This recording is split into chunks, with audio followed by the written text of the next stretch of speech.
دیشب با هم صحبتامون کردیم، مثلا تو هی داری چیز میکنی، هی داری کارشکنی میکنی، خب نمیدونم چی میشی. داشتی میگفتی آره درسته. استاد اعظم میدونم سر شلوغم و تخمتم خب نیستیم. یه فن جدید به ما یاد بده تا بتونیم رقیب جدیدمون یه لحظه شکست خفه شو ببین بدیم. چی میگه. چی میگی پسر که جون نما؟ کانتینر سنگای نایاب غیرتی الان منتظر یه زنگ منن که به صادر بشن اون بر وقت تو داری با این مزخرفات وقت منو میگیری. بچه کوچه ای. استاد من دوست استادی هستم، لطفا حرمت اون رو نگه دارید و این فن رو به من یاد بدید. شما دوست استادی هستین؟ نیست. دوست استادی دوست ما نخواهد بود. استاد تو رو خدا بهم یاد بدید، تو رو خدا.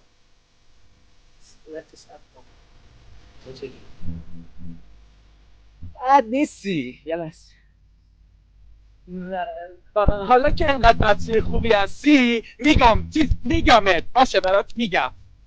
تو باید توی مبارزه بعدی از اسد استفاده کنی بسر.